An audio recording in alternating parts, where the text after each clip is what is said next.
जो चैप्टर है ये chemical reaction and equation, chemistry class 10th का ये पहला चैप्टर है। इसी चैप्टर को यहाँ पे हम स्टार्ट करने जा रहे हैं। कोशिश करेंगे कि इसको एक ही वीडियो में कंप्लीट कर दिया जाए, लेकिन अगर नहीं हुआ तो 2 वीडियो में श्योर इसको कंप्लीट कर देंगे। तो बिना देरी किए हुए हम इसे स्टार्ट करते हैं और आप मेरे चैनल को सब्सक्राइब कर दें, लाइक करें। तो स्टार्ट करते हैं। चैप्टर है chemical reaction and equation. Chemical reaction and equation. इस चैप्टर में हम क्या पढ़ने वाले हैं? बेसिक इस चैप्टर में हम केमिकल रिएक्शन एंड इक्वेशन क्या होता है, इसको बैलेंस करने के बारे में पढ़ना है। Different types of chemical reaction पढ़ना है और चैप्टर के लास्ट में हमको ऑक्सीडेशन रिडक्शन को थोड़ा सा ऑक्सीजन और हाइड्रोजन के बेसिस पर डिफाइन करना और ये चैप्टर ख़त्म हो जाता है। तो बिना डिले किए हुए हम चैप्टर को स्टार्ट करते हैं। तो सबसे पहला जो टॉपिक है, केमिकल चेंजेस क्या होता है। 9th क्लास में भी हमने पढ़ा था। नेचर में आपको बहुत तरीके के changes day to day life में दिखाई देते हैं। उसमें से वे सभी चेंजेस जो परमानेंटली चेंज हो जाते हैं, परमानेंट होते हैं, जो इरिवर्सिबल होते हैं, उसको हम लोग कहते हैं केमिकल चेंजेस। अगर बिल्कुल सिंपल शब्दों में बताएं तो दूध से दही बन सकता है, एक तरह का चेंजेस है दूध से दही का बनना। लेकिन दही से आप दूध नहीं बना सकते, वो हमेशा के लिए चेंज हो जाता है। तो वैसे परमानेंट चेंजेस को हम केमिकल चेंजेस कहते हैं। Those changes accompanied with change in composition, chemical properties and some new substances are formed are called chemical changes।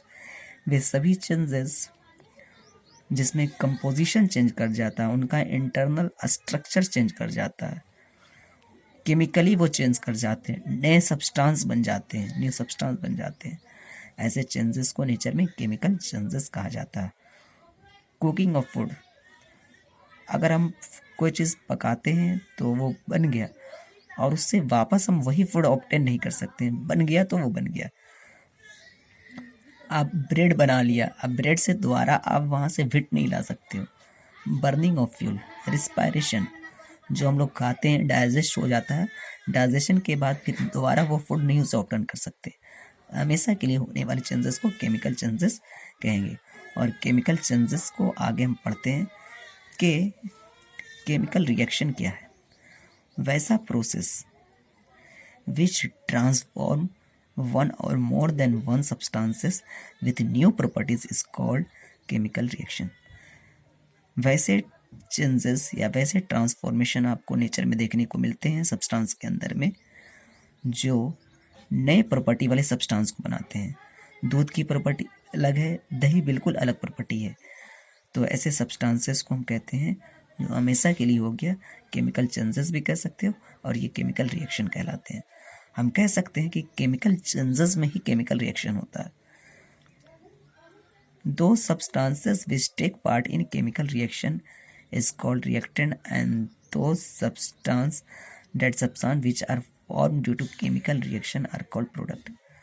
Chemical reaction में जो सब्सटेंस पार्टिसिपेट करते हैं, जो सब्सटेंस भाग लेते हैं, भागीदारी अपना कंट्रीब्यूशन करते हैं, वो रिएक्टेंट कहलाते हैं।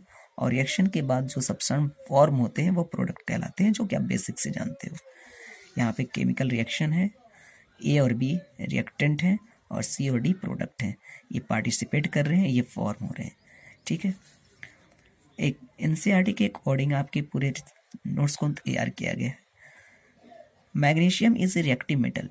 मैग्नीशियम एक रिएक्टिव मेटल है। ठीक है, मैग्नीशियम एक रिएक्टिव मेटल है, आप पढ़ोगे भी रिएक्टिविटी सीरीज। ये ऑक्सीजन से रिएक्शन करके अपने ऊपर मैग्नीशियम ऑक्साइड का लेयर बना लेती है। मैग्नीशियम का ये रिबन है, इस पर ऑक्सीजन से रिएक्शन कर मैग्नीशियम ऑक्साइड का लेयर बना लेती है।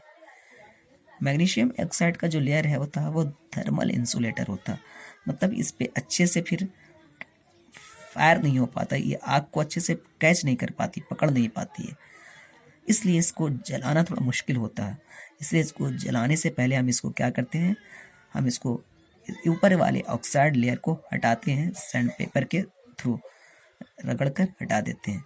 तो वही क्वेश्चन बना है यहाँ पे, magnesium is reactive metal, magnesium एक रिएक्टिव मेटल है विच इजली कैच फायर, जो आसानी से फायर आग को पकड़ लेता है और easily catch oxygen form layer of magnesium oxide, जो आसानी से अपने ऊपर मैग्नीशियम ऑक्साइड का लेयर बना लेता है। This oxide is thermal insulator, so burning of magnesium ribbon does not occur smoothly. यह अपने ऊपर मैग्नीशियम ऑक्साइड की जो पतली सी फिल्म बना लेती है ना, इससे अच्छे से कैच नहीं, फायर नहीं पकड़ पाता है। और इसलिए प्रॉपर कंबशन हम चाहते हैं इसका, तो हमको क्या करना पड़ेगा, उस ऊपर वाली पतली सी लेयर को, फिल्म को हटाना पड़ेगा, और इसीलिए उसको सैंड पेपर से रगड़ा जाता है। तो क्वेश्चन क्या है, क्वेश्चन ये बनता है कि मैग्नीशियम को प्रॉपर बर्निंग कंबशन से पहले हम उसको, उसके ऊपर वाले लेयर को क्यों सैंड पेपर से हटाते हैं, तो ये इसका रीज़न हो गया। अब यहाँ पे आते हैं कैरेक्टरिस्टिक्स ऑफ केमिकल रिएक्शन। कोई भी केमिकल रिएक्शन होता है तो उसमें कौन कौन से चेंजेस आपको देखने को मिल सकते हैं। बेसिक जो चेंजेस है, कलर का चेंज करना। आप अभी बहुत सारा रिएक्शन पढ़ोगे जिसमें रिएक्टेंट का कोई कलर भी नहीं है, जबकि प्रोडक्ट कलर फॉर्म कर रहा है, कलर बन जाती है, कलर बदल जाती है। स्टेट का चेंज करना, physical state solid liquid gas में चेंज करना। आप दो लिक्विड को मिला रहे हो, एक प्रेसिपिटेट बन रहा है, सॉलिड सब्सटेंस बन रहा है। तो अभी सारे चीज़ को हम डिटेल से पढ़ेंगे। अभी सिर्फ ये देख लें कौन कौन से चेंजेस होते हैं। कलर चेंज कर सकता है, स्टेट चेंज कर सकता है, टेम्परेचर चेंज कर सकता है, बढ़ या घट सकता है, गैस का एवोल्यूशन हो सकता है, गैस भी बाहर निकल सकती है किसी केमिकल रिएक्शन में, और प्रेसिपिटेट बनता है इनसॉल्युबल सब्सटेंस, जो दो यानी कंपाउंड के रिएक्शन के थ्रू बनता है, डबल डिस्प्लेसमेंट रिएक्शन में, उसको प्रेसिपिटेट कहेंगे। अब ये बिल्कुल टेंशन ना लें, ये सारे चीज़ को हम डिटेल से पढ़ने जा रहे हैं। तो ये बेसिक चेंजेस हो गया। केमिकल इक्वेशन क्या है, अ chemical reaction is represented by a chemical equation. किसी भी केमिकल रिएक्शन को अगर आप रिप्रेजेंट करना चाहते हो ना, तो सिंबल, इसको सिंबल के थ्रू रिप्रेजेंट करने के लिए हम केमिकल इक्वेशन का सहायता लेते हैं, की हेल्प लेते हैं। केमिकल इक्वेशन को वर्ड फॉर्म में लिख सकते हो, जैसे में आप लिख सकते हैं हाइड्रोजन गैस, है ना, plus oxygen gas equal to water, या हाइड्रोजन गैस की जगह पे सिंबल यूज़ करोगे H2 plus O2 equal to water. तो आप इस तरीके से लिखते हो तो ये कहलाता है सिंबल इक्वेशन। और simple hydrogen gas plus oxygen gas equal to water, तो ये कहलाता है आपका वर्ड इक्वेशन, और ये आपका कहलाता है सिंबल इक्वेशन। हालांकि ये बहुत बेसिक सी चीज़ है, आप समझते हैं सारे चीज़ को। हम नेक्स्ट टॉपिक पे आते हैं, देखें।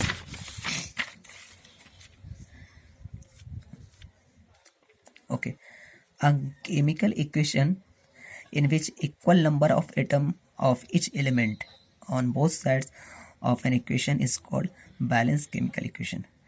अगर किसी भी केमिकल इक्वेशन में जितने भी नंबर ऑफ एटम रिएक्टेंट में होते हैं उतने ही number of atom atom product में हो, तो हम कहेंगे कि वो इक्वेशन बैलेंस है।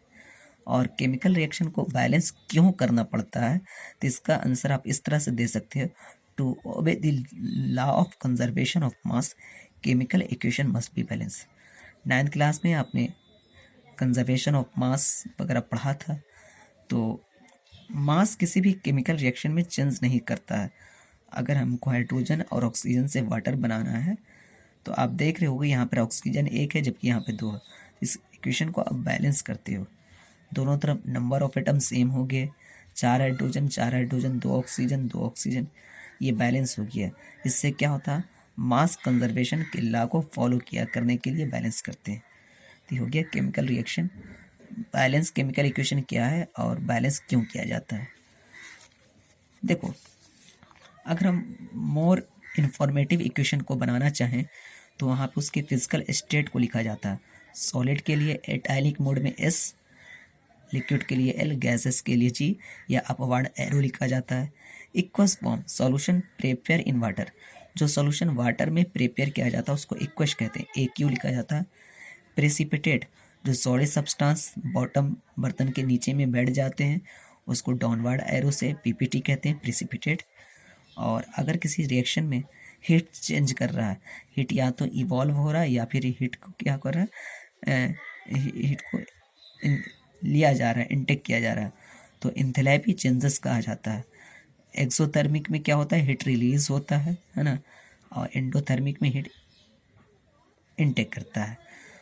कुछ रिएक्शन ऐसे होती हैं जो रिवर्सिबल होते हैं, रिएक्टेंट से प्रोडक्ट, और अगर कंडीशन को रिवर्स करा दिया जाए तो रिएक्शन भी वापस हो जाती है, ये रिवर्सिबल रिएक्शन है।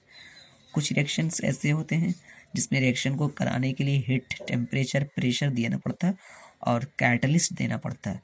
कैटलिस्ट ऐसे सब्सटेंस होते हैं जो रिएक्शन के रेट को क्या करते हैं, मोस्ट ऑफ केसेस में इंक्रीज कर देते हैं। तो इनको हम रिएक्शंस के एरो साइन के ऊपर या नीचे लिखते हैं, इन सारी चीज़ों को, किसको, टेम्परेचर, प्रेशर, कैटलिस्ट। तो केमिकल रिएक्शन में ये सब बातों का भी ध्यान रखा जाता है, ये मोर इन्फॉर्मेटिव बनाते हैं केमिकल रिएक्शन को। अब आते हैं केमिकल रिएक्शन को पढ़ने के बाद, बैलेंस इक्वेशन को पढ़ने के बाद, टाइप्स ऑफ केमिकल रिएक्शन। आ जाओ, देखो टाइप्स ऑफ केमिकल रिएक्शन में हम लोग को जो सिलेबस में पढ़ना है, कॉम्बिनेशन रिएक्शन पढ़ना है, डीकम्पोजिशन रिएक्शन पढ़ना है, displacement, double displacement, precipitation, neutralisation, exothermic, endothermic, oxidation, reduction, इन सारे रिएक्शन को हमको पढ़ना है। तो बारी बारी से स्टार्ट करते हैं। कॉम्बिनेशन रिएक्शन क्या है? A reaction in which two or more than two substances combine to form a single substance under suitable condition। वैसा रिएक्शंस जिसमें दो या दो से ज़्यादा सब्सटेंस आपस में केमिकली कंबाइंड हो जाते हैं, जुड़ जाते हैं और जुड़कर एक सिंगल सब्सटेंस का फॉर्मेशन करते हैं। हाइड्रोजन और ऑक्सीजन दो अलग अलग सब्सटेंस हैं, लाइट के प्रेजेंस में दोनों कंबाइंड होकर हाइड्रोक्लोरिक एसिड देते हैं। तो दो सब्सटेंस एक सब्सटेंस में कन्वर्ट किया, दो का एक में कन्वर्ट कर जाना या दो से ज़्यादा का एक में कन्वर्ट कर जाना कॉम्बिनेशन है। ये भी कॉम्बिनेशन है, हाइड्रोजन ऑक्सीजन वाटर फॉर्म करती है स्पार्क के प्रेजेंस में, और इस तरह से कुछ रिएक्शंस यहाँ पर है। ठीक है, जब CO2 गैस को हम क्या लाइम वाटर से पास कराते हैं, याद रखें लाइम वाटर का मतलब CaOH2, सिलेक्ट लाइम कहा जाता है इसको। जब CO2 को हम यहाँ पे CO2 को, ये CO2 है, CO2 को हम लाइम वाटर से पास कराते हैं, लाइम वाटर ये हो गया, तो होता क्या है, वाइट कलर का प्रेसिपिटेट CaCO3 बनता है और वाटर बनता है। ये वाटर पूरी तरह से मिल्की हो जाता है, ठीक है, मिल्की बनता है, मिल्की सस्पेंशन बनता है। यही CO2 के टेस्टिंग के लिए यूज़ होता है। तो हम कैसे पता करें कि दिया गया गैस CO2 है या नहीं है? तो आप CO2 को लाइम वाटर से पास कराइए, लाइम वाटर। अगर दिया गया सॉल्यूशन या सस्पेंशन पूरी तरह से मिल्की हो जाता है तो वो इंश्योर करता है कि जो गैस है वो CO2 है। CO2 का टेस्टिंग इस तरीके से होता है। नोट पॉइंट्स में याद रखना है। NCERT के जितने भी सारे पॉइंट्स को यहाँ पे जोड़ के लिखा गया। डीकम्पोजिशन रिएक्शन कॉम्बिनेशन के बाद आते हैं। ये जस्ट रिवर्स है कॉम्बिनेशन का, उसमें दो या दो से ज़्यादा सब्सटेंस एक सब्सटेंस बनाते हैं। यहाँ पे एक अकेला सब्सटेंस टूट कर दो या दो से ज़्यादा बनाएगा, आप समझ सकते हो। जस्ट रिवर्स है। Reaction in which a single substance splits into two or more than two simpler substances under suitable condition. This reaction is just opposite to combination reaction. ये रिएक्शन जस्ट कॉम्बिनेशन रिएक्शन का opposite होता है। अब इसके कुछ example देखते हैं और समझने की कोशिश करते हैं। देखें, डिकम्पोजिशन रिएक्शन में कोई भी चीज़ टूट के दो या से दो ज़्यादा बनेगा। अब ये भी तीन तरह के हम उसको पढ़ते हैं। एक है थर्मल डिकम्पोजिशन, एक है इलेक्ट्रोलाइटिक डिकम्पोजिशन, एक है photo decomposition reaction. Thermal decomposition में क्या होगा, कोई चीज़ टूटेगी तो डिकम्पोजिशन तो होगा, लेकिन वो डिकम्पोजिशन किसके थ्रू होगा, हीट के देने के बाद होगा। जिंक कार्बोनेट, आपने इसको हीट दिया, वो टूट गई दो पार्ट में, जिंक ऑक्साइड और CO2 में। कैल्शियम कार्बोनेट, आपने इसको हीट दिया, कैल्शियम ऑक्साइड CO2 में टूट गई। Lead nitrate, lead oxide, nitrogen dioxide और ऑक्सीजन में। Ferrous sulphate, ferric oxide, SO2 SO3। Potassium chlorate, इसको आपने हिट दिया, कैल्शियम पोटेशियम क्लोराइड और O2 ऑक्सीजन गैस बन गया। तो इसमें क्या हुआ, जो आप ब्रेक कर रहे हो, किसी सब्सटेंस को स्प्लिट कर रहे हो, डिकम्पोजिशन कर रहे हो, वो किसके थ्रू हो रहा है, तो हीट के थ्रू हो रहा है। डैट इज थर्मल डिकम्पोजिशन या आयरोलाइसिस इस रिएक्शन को कहते हैं। तो ये डिकम्पोजिशन ही है, उसी का एक टाइप है। Electrolytic decomposition reaction, decomposition reaction को हमको नहीं पढ़ना, डिकम्पोजिशन के टाइप को पढ़ना है। दूसरा है, अगर कहीं पे भी डिकम्पोजिशन हो रहा वो इलेक्ट्रिसिटी के थ्रू हो रहा, इलेक्ट्रिक देने पे कोई सब्सटेंस दो या दो से ज़्यादा में स्प्लिट कर रही है, तो वो इलेक्ट्रोलाइटिक डिकम्पोजिशन रिएक्शन होगी। NaCl का एक्वस सॉल्यूशन है, इलेक्ट्रिसिटी फ्लो करने पे Na और Cl बन रहा। वाटर का एक लिक्विड फॉर्म है, वाटर है ना, और उसको थोड़ा सा एसिडिफाइड आपने कर दिया है और उस पर इलेक्ट्रिसिटी दिया है, वाटर और ऑक्सीजन मिल रहा है, ऑक्सीजन एनोड पे और हाइड्रोजन कैथोड पे मिल रहा है। आपका एक्वस फॉर्म है एल्युमिनियम ऑक्साइड का, आपने इसको इलेक्ट्रिसिटी दिया है ना, और ये एल्युमिनियम और ऑक्सीजन में बन गया। बैलेंस वगैरह हम लोग बाद में कर लेंगे, है ना। तो ये जो हो रहा है डिकम्पोजिशन, वो इलेक्ट्रिसिटी के थ्रू हो रहा है, इलेक्ट्रोलाइटिक डिकम्पोजिशन में आ गया। नेक्स्ट है फोटो डिकम्पोजिशन रिएक्शन, यानी आप समझ गए फोटो का मतलब होता है लाइट, वैसा डिकम्पोजिशन रिएक्शन जो लाइट के थ्रू कैरी आउट होता है, जारी रहता है। सोडियम क्लोराइड जो कि सिल्वर क्लोराइड जो कि वाइट कलर का होता है, वाइट कलर के इस पे जैसे ही लाइट पड़ती है जो आप कह सकते हो, लाइट पड़ने से क्लोरीन गैस बाहर निकल जाती है और सिल्वर ग्रे कलर का बच जाता है। हाइड्रोजन परऑक्साइड सेम केस, जब इस पे लाइट पड़ती है तो वाटर और ऑक्सीजन हो जाता है। सिल्वर क्लोराइड में एक स्पेशल पॉइंट है, इस पर ज़रा सी लाइट पड़ेगी, क्लोरीन निकल जाएगा, सिल्वर अलग हो जाएगा। इसलिए सिल्वर क्लोराइड को प्रोटेक्ट रखने के लिए हम इसको क्या रखते हैं, कलर ग्लास बोतल में रखते हैं, ताकि वहाँ डायरेक्ट लाइट अंतर ना कर पाए, या ब्लैक कलर की शीशी में रखते हैं, आप ऐसे समझ सकते हो। हम लोग की बॉडी में डाइजेशन होता है, डाइजेशन में आप सोच लो कितनी चीज़ डिकम्पोज करती है, आपने पढ़ा है, पूरी प्रोटीन, पूरी कार्बोहाइड्रेट, पूरा फैट, सब डिकम्पोजिशन ही तो होता और सिंपलर फॉर्म में कन्वर्ट करती है। तो डाइजेशन खुद में एक बहुत ही बड़ा डिकम्पोजिशन रिएक्शन है।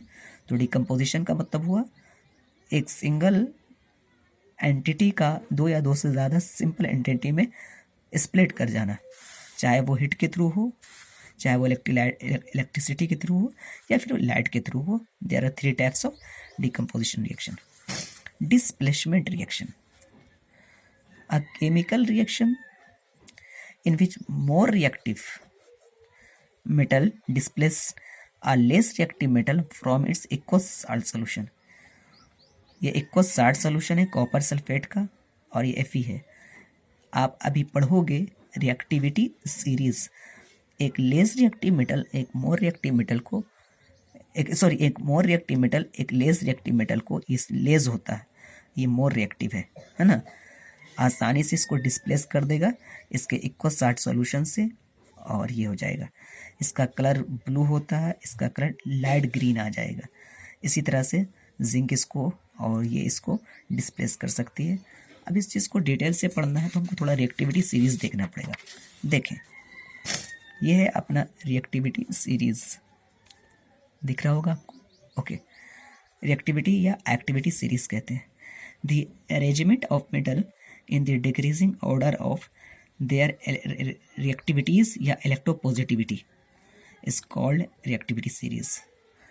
मेटल के ऐसे अरेंजमेंट जिसमें उनकी रिएक्टिविटी या इलेक्ट्रोपॉजिटिविटी के डिक्रीजिंग ऑर्डर में अरेंज करने से ऑब्टेन होता है और रिएक्टिविटी सीरीज कहलाती है। रिएक्टिविटी सीरीज में आपको यहाँ पे कुछ मेटल रखे गए हैं, lithium, potassium, sodium, calcium, magnesium, aluminium, zinc, Fe है, Sn है, Pb है, H है, CO, Ag, FPT है। इम्पोर्टेंट चीज़, लिथियम पोटेशियम मोस्ट रिएक्टिव आता है, मोस्ट इलेक्ट्रोपॉजिटिव है, और प्लेटिनम लिस्ट में आता है, लिस्ट रिएक्टिव में, ठीक है। आखिर रिएक्टिविटी सीरीज से हम क्या ऑब्टेन करते हैं, ये क्या इन्फॉर्मेशन हमको देना चाहता है। तो देखो, रिएक्टिविटी सीरीज बेसिक 2 इन्फॉर्मेशन देगी ही आपको। पहला, डिस्प्लेसमेंट रिएक्शन फिजिबल है या नहीं है, कोई डिस्प्लेसमेंट रिएक्शन होगा या नहीं होगा, ये चीज़ बताता है। फॉर एग्जांपल, फॉर एग्जांपल अभी देखेंगे, और दूसरा इन्फॉर्मेशन देखता है कि कोई भी मेटल एसिड से हाइड्रोजन गैस को रिलीज करेगी या ना करेगी। अब देखो, हाइड्रोजन गैस का ये पोजीशन है।